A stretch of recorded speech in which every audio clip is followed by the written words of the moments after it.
Welcome to edu और edu के हमारे इस यूट्यूब चैनल में सभी का स्वागत है। तो हम लोग पर्यावरण पारिस्थितिक घटनाक्रम के बारे में पढ़ रहे थे।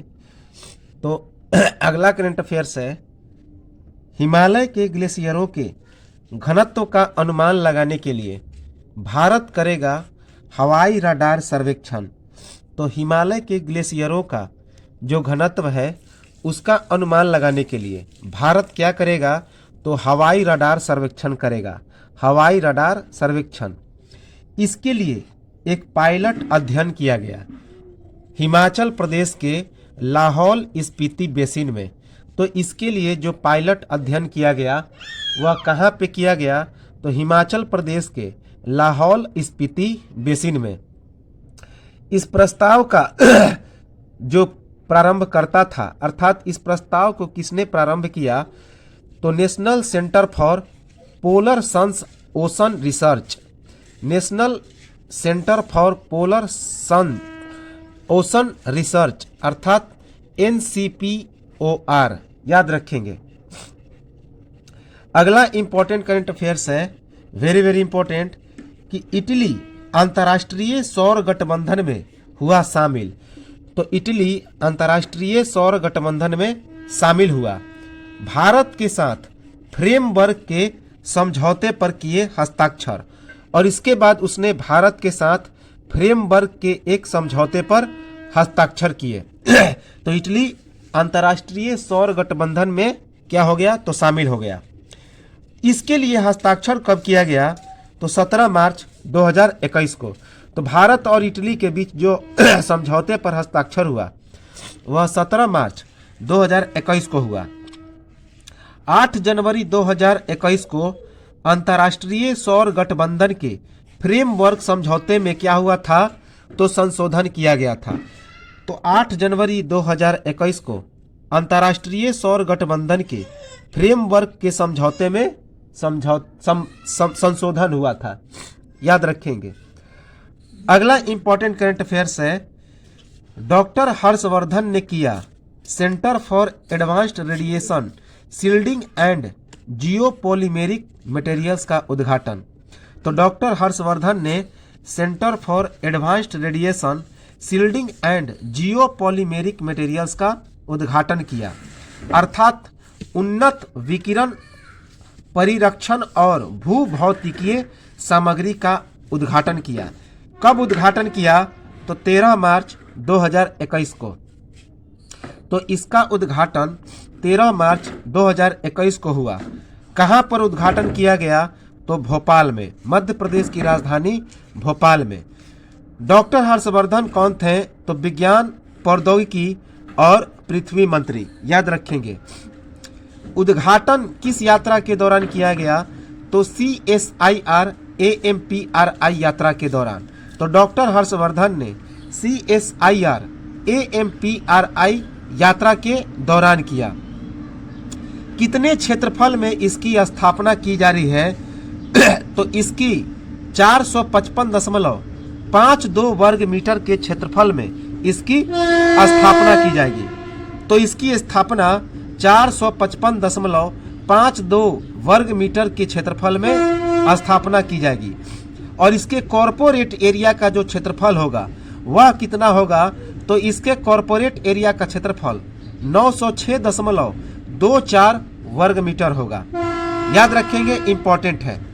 अगला इंपॉर्टेंट करंट अफेयर्स है, बहुत ही इंपॉर्टेंट है, जिसके एग्जाम में आने की चांसेस बहुत ज़्यादा है, कि भारत की पहली फ्लोटिंग LNG स्टोरेज और रीगैसिफिकेशन यूनिट महाराष्ट्र में हुई शुरू। किस स्थान पर इसकी शुरुआत की गई, तो महाराष्ट्र के H एनर्जी के जयगढ़ टर्मिनल रत्नागिरी में। तो भारत की पहली फ्लोटिंग अर्थात तैरती हुई LNG स्टोरेज और रीगैसिफिकेशन यूनिट कहाँ पे शुरू हुई, तो महाराष्ट्र में। महाराष्ट्र के किस स्थान पर, तो महाराष्ट्र के H एनर्जी के जयगढ़ टर्मिनल रत्नागिरी में इसकी क्या हुई, तो शुरुआत हुई। LNG का मतलब होता है लिक्विफाइड नेचुरल गैस। अर्थात द्रवीभूत प्राकृतिक गैस। तो LNG अर्थात liquefied natural gas terminal FSRU hoeing joint Singapore में केपेल शिपयार्ड से रवाना हुआ था। तो याद रखेंगे यह जो LNG जो टर्मिनल है वह FSRU होइंग ज्वाइंट सिंगापुर में केपेल शिपयार्ड से क्या हुआ था, तो रवाना हुआ था। इसकी शुरुआत कब की गई, तो 12 अप्रैल 2021 को। तो इसकी शुरुआत 12 अप्रैल 2021 को हुई। याद रखेंगे, इंपॉर्टेंट है। यह गहरे पानी का एक निजी बंदरगाह है। तो यह क्या है, गहरे पानी का एक निजी बंदरगाह है। LNG टर्मिनल का निर्माण कब किया गया था, तो 2017 में। 2017 में इस LNG टर्मिनल का निर्माण किया गया था। इसकी भंडारण क्षमता कितनी है, तो 1,70,000 क्यूबिक मीटर। तो इसकी भंडारण क्षमता 1,70,000 क्यूबिक मीटर है। इसकी क्षमता कितनी है, तो 750 मिलियन क्यूबिक फीट प्रतिदिन। तो इसकी जो क्षमता है वह 750 मिलियन क्यूबिक फीट प्रतिदिन है। यह कितनी अवधि के लिए इसको चार्टर्ड किया गया, तो 10 साल की अवधि के लिए। तो इस फ्लोटिंग LNG स्टोरेज और रीगैसिफिकेशन को जो यूनिट है उसे 10 साल की अवधि के लिए चार्टर्ड किया गया। होइंग ज्वाइंट 56 किलोमीटर लंबी जयगढ़ दाभोल प्राकृतिक गैस पाइपलाइन को रीगैसिफाइड LNG की सप्लाई करेगा। तो होइंग ज्वाइंट 56 किलोमीटर लंबी जयगढ़ दाभोल प्राकृतिक गैस पाइपलाइन को रीगैसिफाइड LNG की सप्लाई करेगा। इंपॉर्टेंट है। अगला इंपॉर्टेंट करंट अफेयर्स है, वेरी वेरी इंपॉर्टेंट। अंटार्कटिका का डूम्सडे ग्लेशियर उम्मीद से अधिक तेजी से पिघलने लगा। तो अंटार्कटिका का एक ग्लेशियर है जिसका नाम है डूम्सडे ग्लेशियर। तो वो आवश्यकता से अधिक क्या होने लगेगा, तो पिघलने लगा। याद रखेंगे। इस ग्लेशियर का अन्य नाम क्या है, तो इस ग्लेशियर का अन्य नाम है थ्वाइट्स ग्लेशियर। इस ग्लेशियर का अन्य नाम है थ्वाइट्स ग्लेशियर। याद रखेंगे। इसके शोधकर्ता कौन थे, तो स्वीडन की यूनिवर्सिटी ऑफ गोथेनबर्ग के शोधकर्ता। तो इसकी शोध किसने की, तो स्वीडन के यूनिवर्सिटी ऑफ गोथेनबर्ग के शोधकर्ताओं ने। इसका जो क्षेत्रफल था, इसका जो क्षेत्रफल है वह 1.9 लाख वर्ग किलोमीटर और चौड़ाई कितनी है, तो 120 किलोमीटर। तो इसका क्षेत्रफल 1.9 लाख वर्ग किलोमीटर और चौड़ाई 120 किलोमीटर है। शोधकर्ताओं ने रन नामक एक चालक दल रहित पनडुब्बी की मदद से थ्वाइट्स ग्लेशियर के नीचे समुद्र की धाराओं के तापमान, लवणता, शक्ति और ऑक्सीजन की मात्रा का मापन करने में सफलता हासिल की। याद रखेंगे, इंपॉर्टेंट है। अगला इंपॉर्टेंट करंट अफेयर्स है, वेरी वेरी इंपॉर्टेंट, कि अंटार्कटिका में टूटा दुनिया का सबसे बड़ा हिमखंड। तो अंटार्कटिका में दुनिया का सबसे बड़ा हिमखंड अर्थात बर्फ का कोई टुकड़ा क्या हो गया, तो टूट गया। इसका कारण क्या था, तो ग्लोबल वार्मिंग। तो अंटार्कटिका में दुनिया का सबसे बड़ा हिमखंड टूट गया, किस कारण से, तो ग्लोबल वार्मिंग के कारण से। इस हिमखंड की लंबाई कितनी थी, तो 170 किलोमीटर और चौड़ाई कितनी थी, तो 25 किलोमीटर। इस हिमखंड की लंबाई 170 किलोमीटर थी जबकि चौड़ाई 25 किलोमीटर थी। इसको रिपोर्ट किसने जारी किया, तो इसका रिपोर्ट जारी करता था यूरोपीय अंतरिक्ष एजेंसी ESA, यूरोपीय स्पेस एजेंसी ESA। याद रखेंगे। तो ESA ने इस रिपोर्ट को जारी किया। कहां पर यह हिमखंड टूटा, तो यह हिमखंड कहां पर टूटा, तो अंटार्कटिका के वेडेल सागर में। अंटार्कटिका के वेडेल सागर में रोने आइस शेल्फ के पश्चिम हिस्से में। तो यह जो हिमखंड टूटा अंटार्कटिका के वेडेल सागर में रोने आइस शेल्फ के पश्चिमी हिस्से में। इसका पता लगाने के लिए ईएसए के द्वारा उपयोग किया गया उपग्रह कौन था? तो कोपरनिकस सेंटिनल। तो इसका पता लगाने के लिए जो ईएसए अर्थात यूरोपीय अंतरिक्ष एजेंसी था वह किस उपग्रह का इस्तेमाल किया? तो कोपरनिकस सेंटिनल का। वैज्ञानिकों के द्वारा इस हिमखंड का क्या नाम दिया गया? तो A76। तो वैज्ञानिकों ने इस हिमखंड का नाम दिया A76। इसका जो आकार वह कितना बड़ा था? तो 4320 किलोमीटर। तो यह हिमखंड 4320 किलोमीटर क्या था? तो इसका आकार था। यह न्यूयॉर्क के पोर्टो रिको द्वीप का लगभग आधा था। तो यह हिमखंड 4320 किलोमीटर इसका क्षेत्रफल है और यह न्यूयॉर्क के पोर्टो रिको द्वीप के बिल्कुल आधे के बराबर है। अगला इंपॉर्टेंट करंट अफेयर्स है, वेरी वेरी इंपॉर्टेंट। रायमोना अभयारण्य बना असम का छठा राष्ट्रीय उद्यान। तो असम का छठा राष्ट्रीय उद्यान कौन बना? तो रायमोना अभयारण्य। कब बना? तो 5 जून 2021 को। 5 जून 2021 को रायमोना अभयारण्य असम का छठा राष्ट्रीय उद्यान बना। और 5 जून 2021 को कौन सा दिवस मनाया गया? तो विश्व पर्यावरण दिवस। तो 5 जून को प्रत्येक वर्ष विश्व पर्यावरण दिवस मनाया जाता है। तो उसी दिन रायमोना अभयारण्य को असम का छठा राष्ट्रीय उद्यान का दर्जा मिला। किस जिले में? तो पश्चिमी असम के कोकराझार जिले में। तो यह जो रायमोना अभयारण्य है वह किस जिले में है? तो पश्चिमी असम के कोकराझार जिले में है। इसमें कौन कौन से जीवों की उत्पत्ति पाई जाती है? तो बाघ, बादलदार तेंदुआ, गोल्डन लंगूर, भारतीय गौर, एशियाई हाथी, चित्तीदार हिरन, जंगली भैंस, हॉर्नबिल, तितलियों की 150 से अधिक प्रजातियां, पक्षियों की 170 प्रजातियां और पौधे की 380 प्रजातियां इस अभयारण्य में पाई जाती है। याद रखेंगे।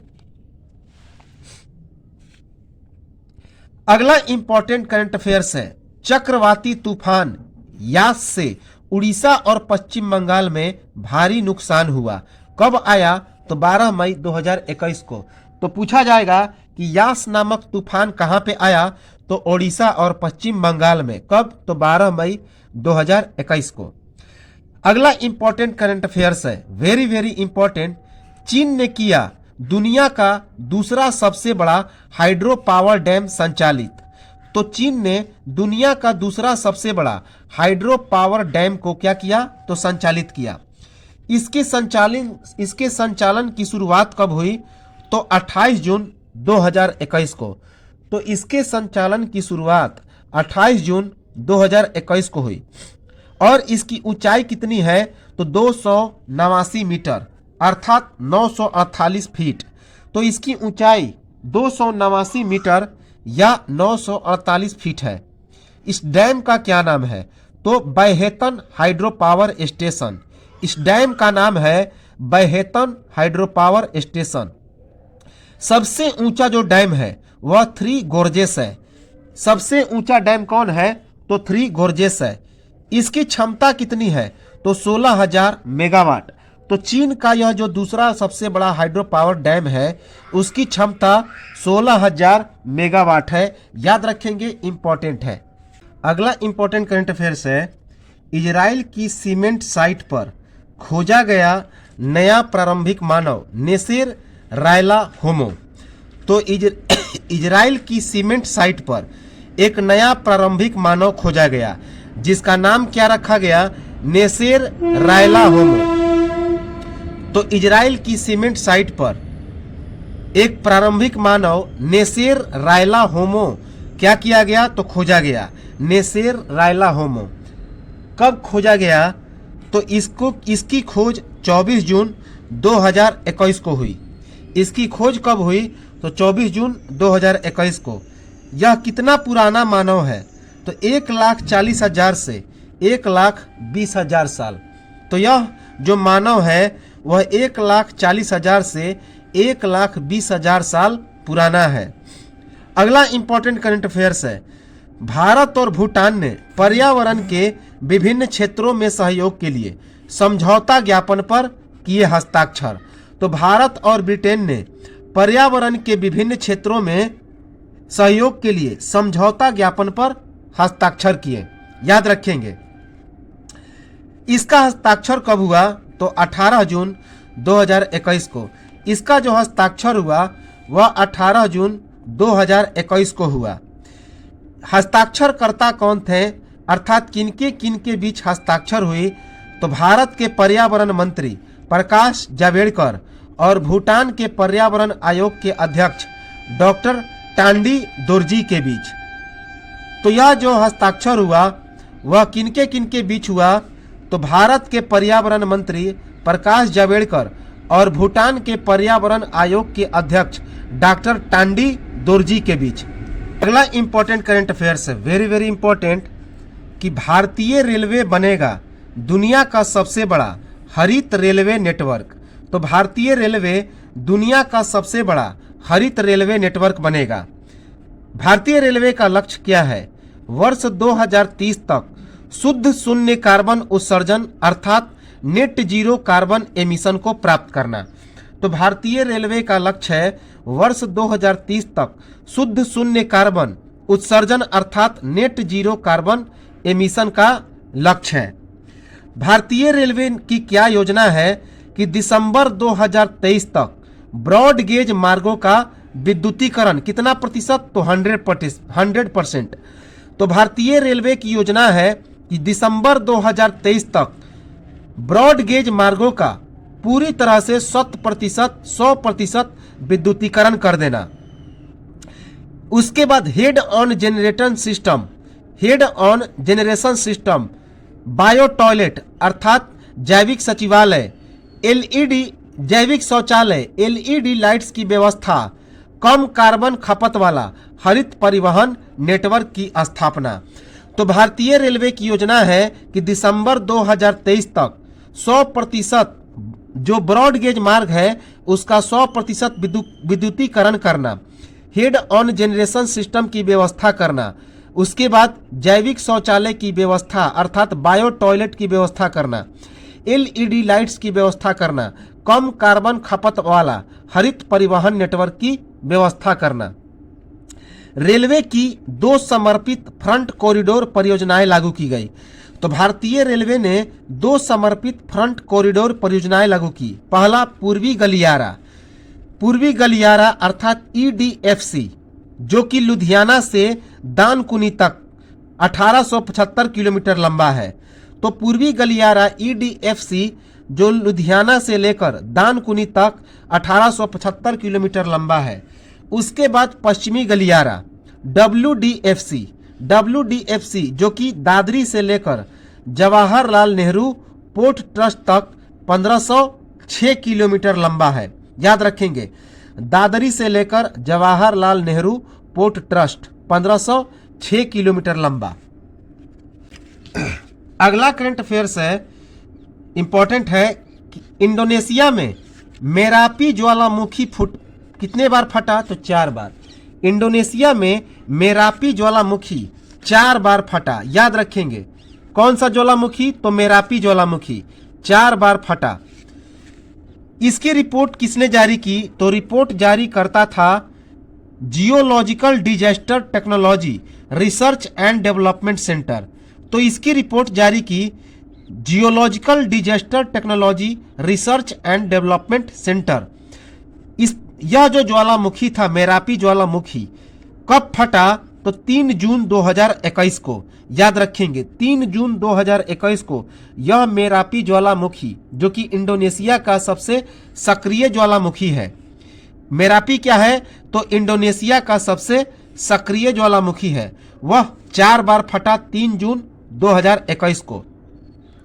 6 घंटे के दौरान इंडोनेशिया के माउंट मेरापी में 10 से 141 सेकंड के लिए 43 हिमस्खलन भूकंप आया, जबकि 11 से 27 सेकंड के लिए भूकंप के 5 झटकों का भी अनुभव किया गया।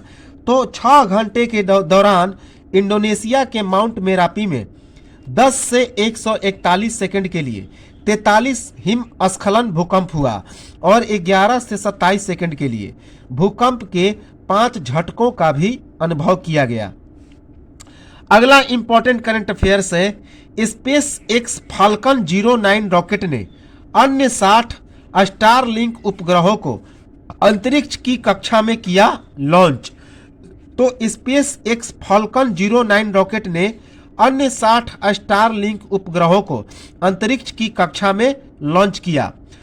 कब लॉन्च किया? तो 26 मई 2021 को। 26 मई 2021 को क्या किया? तो लॉन्च किया। इस मिशन का क्या नाम रखा गया? तो स्टारलिंक 28।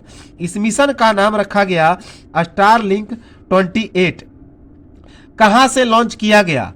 तो फ्लोरिडा के Cape Canaveral space force station के स्पेस लॉन्च कॉम्प्लेक्स 40 से। तो इसे फ्लोरिडा के Cape Canaveral space force station के स्पेस लॉन्च कॉम्प्लेक्स 40 से इसे लॉन्च किया गया। यह 2021 में 13वां स्टारलिंक लॉन्च किया गया। तो यह जो लॉन्च किया गया स्पेस एक्स फाल्कन 09 रॉकेट के द्वारा 60 स्टारलिंक उपग्रहों को, तो यह 13वां स्टारलिंक लॉन्च किया गया वर्ष 2021 में। इसकी ऊंचाई कितनी रही? तो 229 फुट अर्थात 70 मीटर। इसकी ऊंचाई 229 फुट अर्थात 70 मीटर रही। यह चौथी सफल उड़ान रही। याद रखेंगे, स्पेस एक्स फाल्कन 09 रॉकेट का यह चौथी सफल उड़ान रही। याद रखेंगे, इंपॉर्टेंट है। अगला इंपॉर्टेंट करंट अफेयर्स है, भारत और यूके ने COP26 सम्मेलन से पहले क्लाइमेट एक्शन के लिए दोहराई अपनी प्रतिबद्धता। तो भारत और यूके ने COP26 सम्मेलन से पहले क्लाइमेट एक्शन के लिए दोहराई अपनी प्रतिबद्धता। यह प्रतिबद्धता कब जाहिर की? तो 16 फरवरी 2021 को। इसकी प्रतिबद्धता 16 फरवरी 2021 को जारी। किसके द्वारा प्रतिबद्धता जाहिर की गई? तो COP26 के अध्यक्ष पद के लिए नामित आलोक शर्मा के द्वारा। तो यह जो प्रतिबद्धता जारी हुई वह COP26 के अध्यक्ष पद के लिए नामित आलोक शर्मा के द्वारा। याद रखेंगे, इंपॉर्टेंट है, आलोक शर्मा। यह 26वां संयुक्त राष्ट्र जलवायु परिवर्तन सम्मेलन रहा। तो याद रखेंगे, यह 26वां संयुक्त राष्ट्र जलवायु परिवर्तन सम्मेलन रहा, इसीलिए इसका नाम रखा गया COP26। COP26 के अध्यक्ष के तौर पर आलोक शर्मा की यह एशिया की पहली यात्रा थी। तो COP26 के अध्यक्ष के तौर पर आलोक शर्मा की यह एशिया की पहली यात्रा थी। याद रखेंगे, इंपॉर्टेंट है। अगला इंपॉर्टेंट करंट अफेयर्स है, बहुत इंपॉर्टेंट है। भारत का पहला CNG ट्रैक्टर हुआ लॉन्च। तो भारत का पहला CNG ट्रैक्टर लॉन्च हुआ। याद रखेंगे, CNG अर्थात कॉम्प्रेस्ड नेचुरल गैस से चलने वाला एक ट्रैक्टर को क्या किया गया? तो लॉन्च किया गया। यह लॉन्च कब हुआ? तो 12 फरवरी 2021 को। इस ट्रैक्टर को कब लॉन्च किया गया? तो 12 फरवरी 2021 को। इसके लॉन्चकर्ता कौन थे, अर्थात इसे किसने लॉन्च किया? तो सड़क परिवहन एवं राजमार्ग मंत्री नितिन गडकरी ने। तो इसको लॉन्च सड़क परिवहन एवं राजमार्ग मंत्री नितिन गडकरी ने लॉन्च किया। इस ट्रैक्टर का विकास किसने किया? तो इस ट्रैक्टर का विकास रोमैट टेक्नो सॉल्यूशन और टोमासेटो एकाइल इंडिया के द्वारा संयुक्त रूप से किया गया।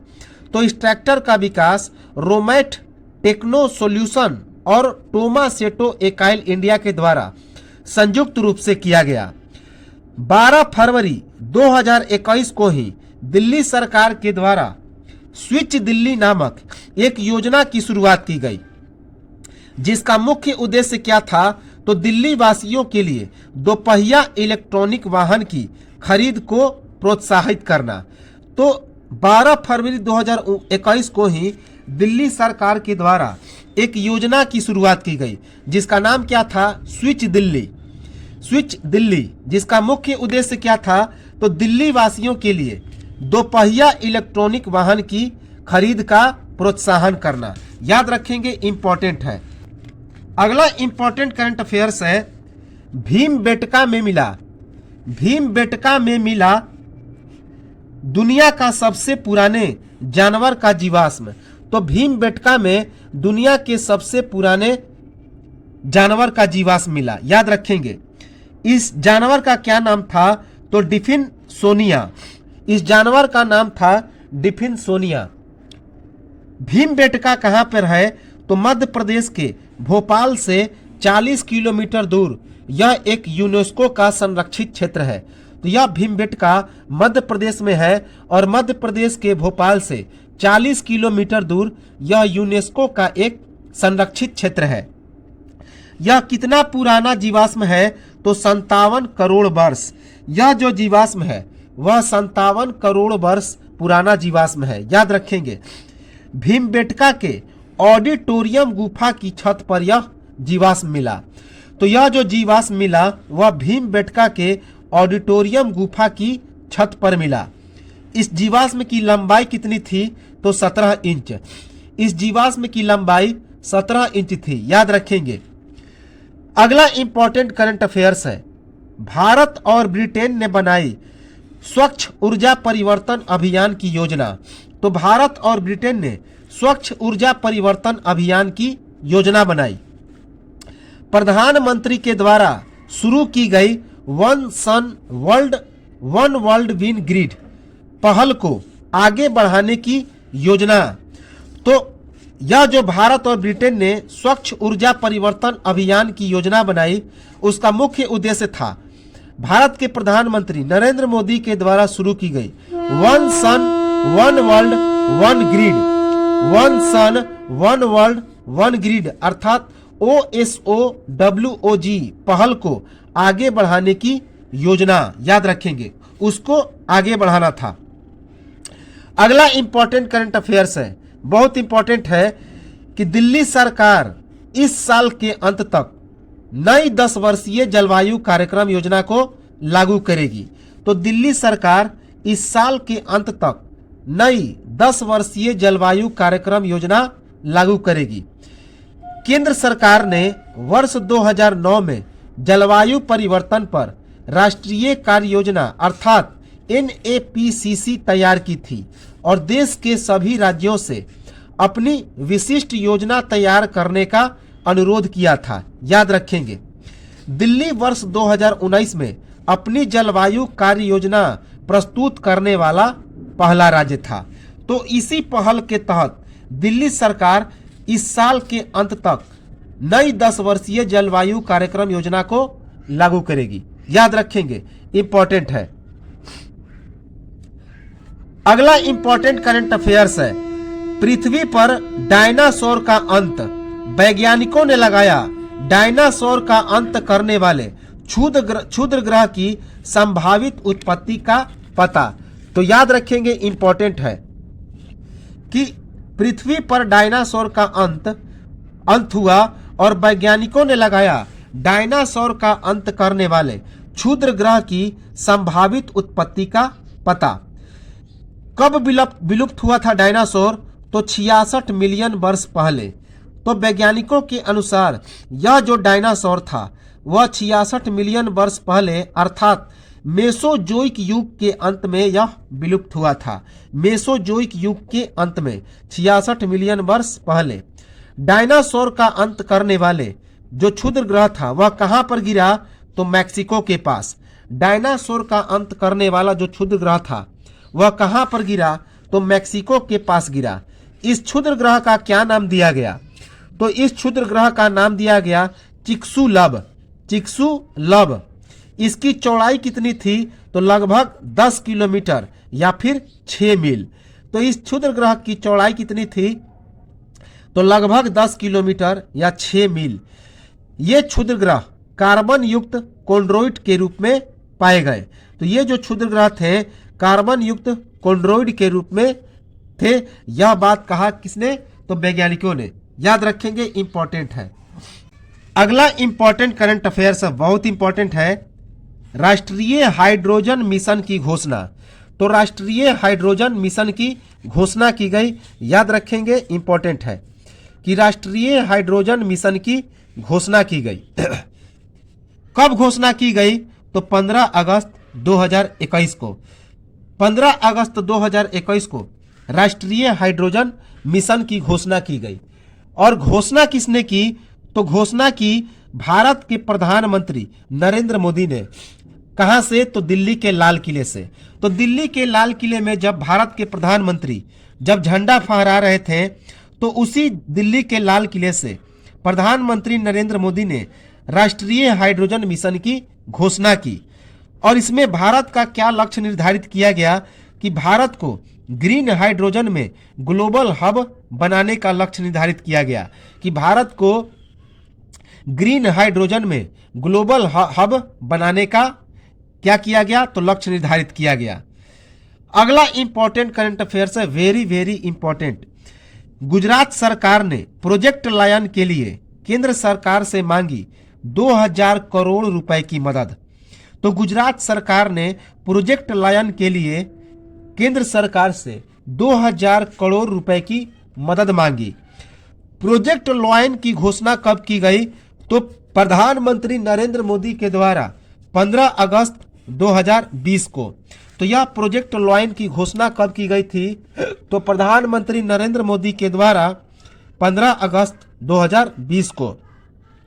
प्रोजेक्ट लायन को प्रोजेक्ट हाथी और प्रोजेक्ट टाइगर के आधार पर तैयार किया जाना है। तो याद रखेंगे कि प्रोजेक्ट लायन को प्रोजेक्ट हाथी और प्रोजेक्ट टाइगर के आधार पर तैयार किया जाना है। गुजरात के मुख्यमंत्री विजय रूपाणी ने 10 अगस्त 2021 को विश्व शेर दिवस मनाने के लिए भी यह रकम मांगी। तो याद रखेंगे, विश्व शेर दिवस कब मनाया जाता है? तो 10 अगस्त को। तो इसी 10 अगस्त 2021 को विश्व शेर दिवस मनाने के लिए गुजरात के मुख्यमंत्री विजय रूपाणी ने यह रकम मांगी थी। प्रोजेक्ट लायन के तहत गुजरात का क्या लक्ष्य निर्धारित किया गया?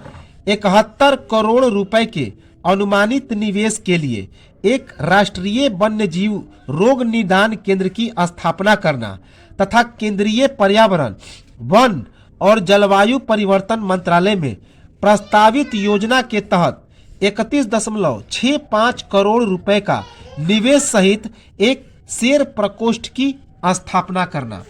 तो प्रोजेक्ट लायन के तहत गुजरात ने क्या लक्ष्य निर्धारित किया कि 71 करोड़ रुपए के अनुमानित निवेश के लिए एक राष्ट्रीय वन्य जीव रोग निदान केंद्र की स्थापना करना तथा केंद्रीय पर्यावरण, वन और जलवायु परिवर्तन मंत्रालय में प्रस्तावित योजना के तहत 31.65 करोड़ रुपए का निवेश सहित एक शेर प्रकोष्ठ की स्थापना करना।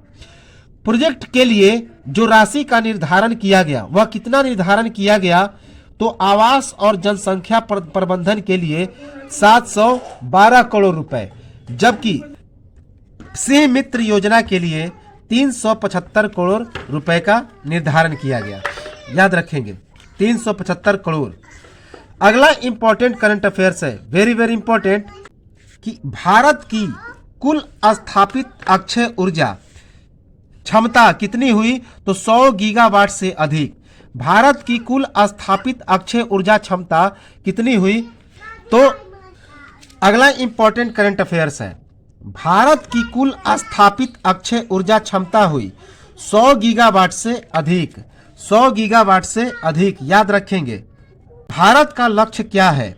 तो भारत का लक्ष्य है 2030 तक 450 गीगावाट की अक्षय ऊर्जा को पाना। तो भारत का लक्ष्य है वर्ष 2030 तक 450 गीगावाट की अक्षय ऊर्जा को प्राप्त करना। इसके घोषणाकर्ता कौन थे? तो इसकी घोषणा किसने की? तो केंद्रीय ऊर्जा और नवीन नवीकरणीय ऊर्जा मंत्री आर.के. सिंह ने। तो इसकी घोषणा केंद्रीय ऊर्जा और नवीन नवीकरणीय ऊर्जा मंत्री आर.के. सिंह ने की। भारत वर्तमान में स्थापित अक्षय ऊर्जा के मामले में चौथे स्थान पर है, सौर ऊर्जा के मामले में 5वें स्थान पर है, जबकि पवन ऊर्जा के मामले में चौथे स्थान पर है। याद रखेंगे, इंपॉर्टेंट है। अगला इंपॉर्टेंट करंट अफेयर्स है, नई हाइड्रोजन उत्पादक विधि ने किया ईंधन के निर्माण के लिए ऊर्जा कुशल मार्ग प्रशस्त। तो नई हाइड्रोजन उत्पादक विधि ने ईंधन निर्माण के लिए ऊर्जा कुशल मार्ग प्रशस्त किया। याद रखेंगे कि नई हाइड्रोजन उत्पादक विधि ने किया ईंधन के निर्माण के लिए ऊर्जा कुशल मार्ग प्रशस्त। इसकी घोषणा कब की गई? तो 4 अगस्त 2021 को। इसकी घोषणा 4 अगस्त 2021 को की गई। घोषणा किसने की? तो विज्ञान और प्रौद्योगिकी विभाग ने। तो इसकी घोषणा विज्ञान और प्रौद्योगिकी विभाग ने की, अर्थात साइंस एंड इंजीनियरिंग टेक्नोलॉजी ने की। यह विधि और प्रदूषणकारी और गैर नवीकरणीय ऊर्जा स्रोतों जैसे कि गैसोलीन और कोयले की तुलना में लगभग 3 गुना अधिक कैलोरी ऊर्जा का उत्पादन करेगा। तो यह विधि गैर प्रदूषणकारी और गैर नवीकरणीय ऊर्जा स्रोतों जैसे गैसोलीन और कोयले की तुलना में लगभग 3 गुना अधिक कैलोरी ऊर्जा का उत्पादन करेगा। इस नई तकनीक का विकास किसने किया? तो सी सुब्रमण्यम के नेतृत्व में आईआईटी बॉम्बे के शोधकर्ताओं ने। तो इस नई तकनीक का जो है विकास किसने किया? तो सी सुब्रमण्यम के नेतृत्व में आईआईटी बॉम्बे के शोधकर्ताओं ने। इस विधि में बाहरी चुंबकीय क्षेत्र की उपस्थिति में पानी का विद्युत अपघटन शामिल है। इसके तहत एक ही प्रणाली में 1 मिलीलीटर हाइड्रोजन गैस का उत्पादन करती है। उसी समय 3 मिलीलीटर हाइड्रोजन का उत्पादन करने के लिए इस प्रणाली में 19% कम ऊर्जा की आवश्यकता पड़ती है। याद रखेंगे। अगला इंपॉर्टेंट करंट अफेयर्स है, वेरी वेरी इंपॉर्टेंट, काफी इंपॉर्टेंट है। आवास और शहरी मामलों के मंत्रालय ने पायलट पेयजल सर्वेक्षण शुरू किया। तो आवास और शहरी मामलों के मंत्रालय ने पायलट पेयजल सर्वेक्षण को शुरू किया। किस योजना के तहत इसकी शुरुआत की गई? तो जल जीवन मिशन शहरी योजना के तहत, JJMU। तो इस पायलट पेयजल सर्वेक्षण की शुरुआत जल जीवन मिशन शहरी योजना अर्थात JJMU के तहत शुरुआत की गई।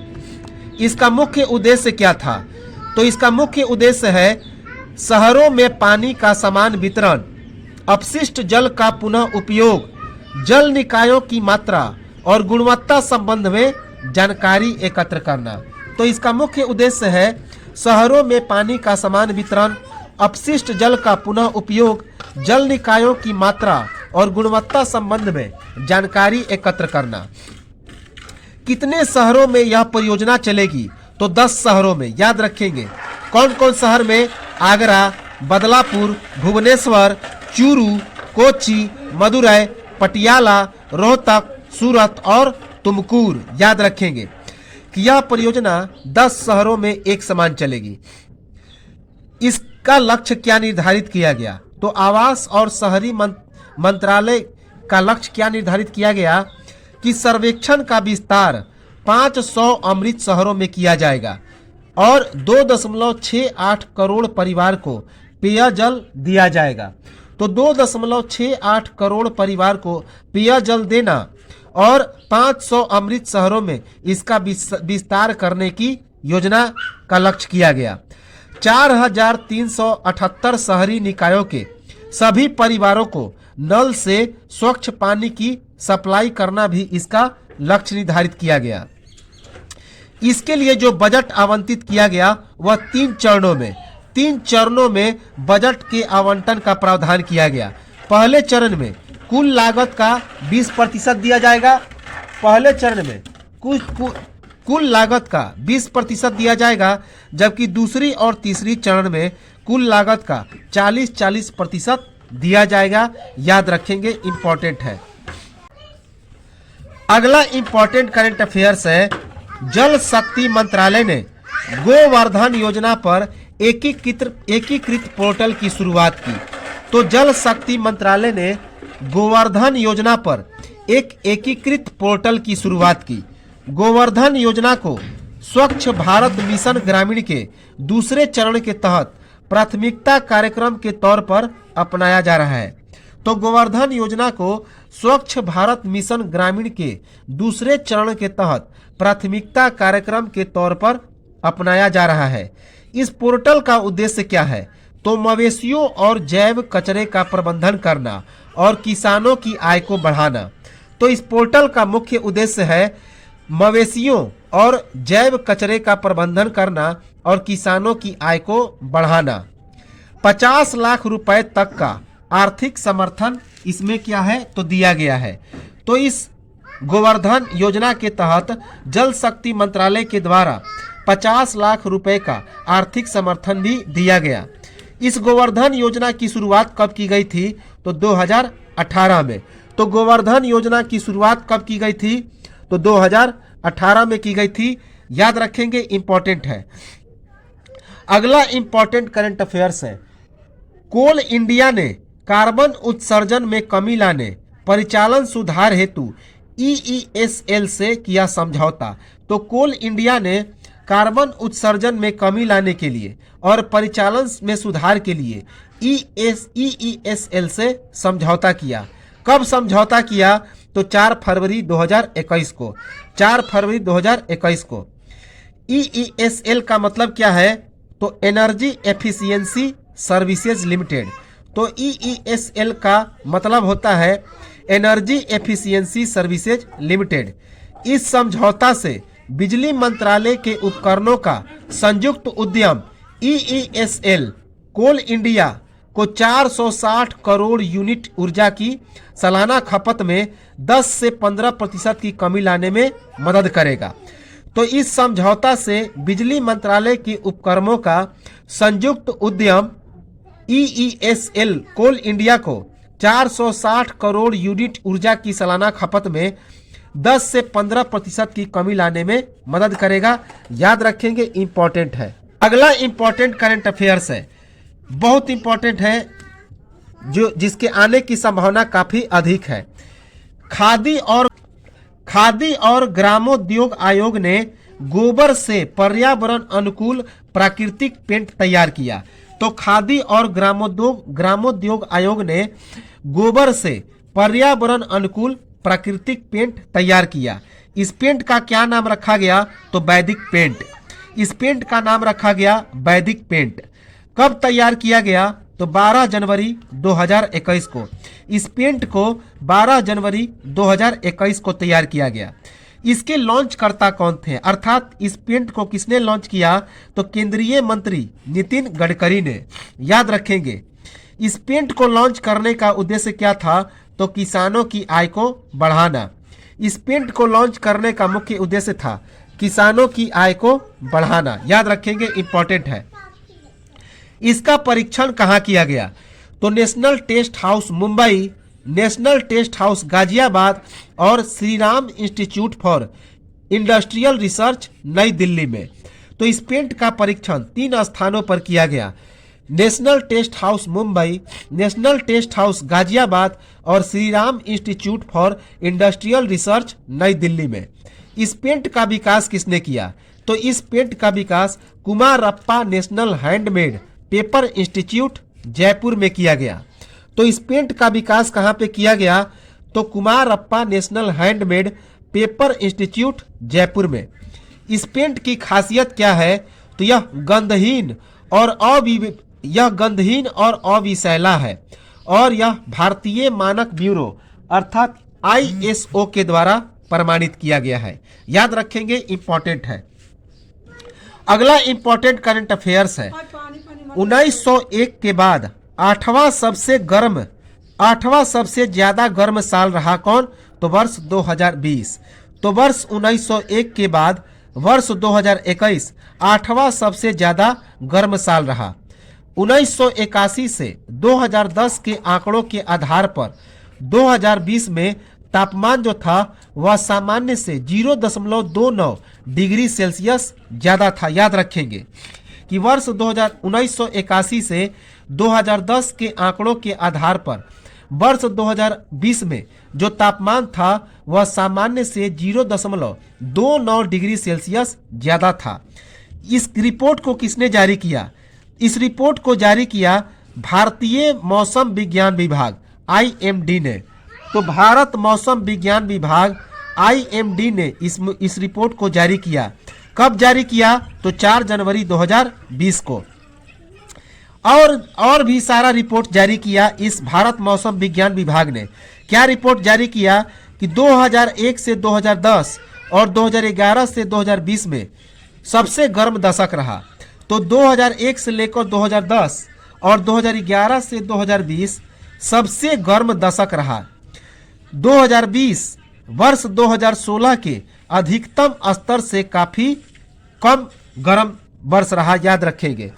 तो इस रिपोर्ट में क्या कहा गया कि वर्ष 2020 वर्ष 2016 के अधिकतम स्तर से काफी कम गर्म रहा। अगला इंपॉर्टेंट करंट अफेयर्स है, वैश्विक ऊर्जा सुरक्षा हेतु अंतर्राष्ट्रीय ऊर्जा सुरक्षा वैश्विक सुरक्षा भारत ने वैश्विक ऊर्जा सुरक्षा हेतु अंतर्राष्ट्रीय ऊर्जा एजेंसी के साथ समझौते पर किए हस्ताक्षर, याद रखेंगे। कब हस्ताक्षर किया? तो 27 जनवरी 2021 को। 27 जनवरी 2021 को इस पर हस्ताक्षर हुआ। इसका मुख्य उद्देश्य क्या था? तो वैश्विक ऊर्जा सुरक्षा, स्थिरता और उसे भरोसेमंद बनाना, याद रखेंगे, इंपॉर्टेंट है। अगला इंपॉर्टेंट करंट अफेयर्स है, बहुत ही इंपॉर्टेंट है कि कैबिनेट ने उज्बेकिस्तान के साथ सोलर एनर्जी के क्षेत्र में सहयोग हेतु समझौते पर हस्ताक्षर किए। तो भारतीय कैबिनेट ने उज्बेकिस्तान के साथ सोलर एनर्जी के क्षेत्र में सहयोग हेतु समझौते पर हस्ताक्षर किए। कब हस्ताक्षर किए? तो 20 जनवरी 2021 को। इसकी अध्यक्षता किसने की? तो भारत के प्रधानमंत्री नरेंद्र मोदी ने। इसकी अध्यक्षता भारत के प्रधानमंत्री नरेंद्र मोदी ने की। अगला करंट अफेयर्स है, जलवायु परिवर्तन के कारण पृथ्वी के 1 से 2% कीट पतंगे होंगे विलुप्त। तो जलवायु परिवर्तन के कारण पृथ्वी के 1 से 2% कीट पतंगे होंगे विलुप्त। विलुप्त का कारण क्या है? तो जलवायु परिवर्तन, प्रकाश प्रदूषण, कीटनाशक और शाकनाशक का प्रयोग। तो इस यह जो कीट पतंगे का विलुप्त होने का कारण है वह जलवायु परिवर्तन, प्रकाश प्रदूषण, कीटनाशक और शाकनाशक का प्रयोग। अगला करंट अफेयर्स है, वेरी वेरी इंपॉर्टेंट, कोयला खदानों के संचालन के लिए सिंगल विंडो क्लियरेंस सिस्टम की हुई शुरुआत। तो कोयला खदानों के संचालन के लिए सिंगल विंडो क्लियरेंस सिस्टम की शुरुआत हुई। कब शुरुआत हुई? तो 11 जनवरी 2021 को। याद रखेंगे कि कोयला खदानों के संचालन के लिए सिंगल विंडो क्लियरेंस सिस्टम की शुरुआत हुई। कब? 11 जनवरी 2021 को। इसकी शुरुआत किसने की? तो भारत के गृह मंत्री अमित शाह ने। इसकी शुरुआत भारत के गृह मंत्री अमित शाह ने की। अगला करंट अफेयर्स है, इसरो अपने रॉकेटों के लिए पर्यावरण अनुकूलित ईंधन करवाएगा उपलब्ध। तो इसरो अपने रॉकेटों के लिए पर्यावरण के अनुकूलित ईंधन को क्या करेगा? तो उपलब्ध करवाएगा। कौन सा ईंधन? हाइड्रोजन पेरोऑक्साइड के द्वारा बायोप्रोपलेट के रूप में LOX मीथेन, जहां इस तरह ऑक्सीजन और ऑक्सीडाइजर मीथेन ईंधन के रूप में काम करेगा, याद रखेंगे। तो यह जो ईंधन कौन सा है? हाइड्रोजन पेरोऑक्साइड के द्वारा बायोप्रोपलेट के रूप में LOX या मीथेन के रूप में, जहां ऑक्सीजन, ऑक्सीडाइजर और मीथेन ईंधन के रूप में क्या करेगा? तो काम करेगा। अगला इंपॉर्टेंट करंट अफेयर्स है, वेरी वेरी इंपॉर्टेंट, गुजरात सरकार ने शुरू की नई सौर ऊर्जा नीति 2021 की घोषणा। तो गुजरात सरकार ने नई सौर ऊर्जा नीति 2021 की घोषणा की, याद रखेंगे। घोषणाकर्ता कौन थे? तो गुजरात के मुख्यमंत्री विजय रूपाणी। तो इसकी घोषणा किसने की? तो गुजरात के मुख्यमंत्री विजय रूपाणी। गुजरात ने क्या लक्ष्य निर्धारित किया कि वर्ष 2022 तक सौर और पवन ऊर्जा का उत्पादन 30,000 मेगावाट तक ले जाना। गुजरात ने एक लक्ष्य निर्धारित किया कि वर्ष 2022 तक सौर और पवन ऊर्जा का उत्पादन 30,000 मेगावाट तक ले जाएगा। किस जिले में इसकी घोषणा की गई? तो अहमदाबाद में। तो इस नई सौर ऊर्जा नीति 2021 की घोषणा गुजरात सरकार ने अहमदाबाद में किया। किसने किया? तो गुजरात के मुख्यमंत्री विजय रूपानी ने। और इसमें क्या लक्ष्य निर्धारित किया गया कि वर्ष 2022 तक सौर और पवन ऊर्जा का उत्पादन 30,000 मेगावाट तक ले जाया जाएगा। पाटन के चारणका सोलर पार्क की क्षमता में विस्तार किया गया। तो पाटन के चारणका सोलर पार्क की क्षमता में विस्तार किया गया।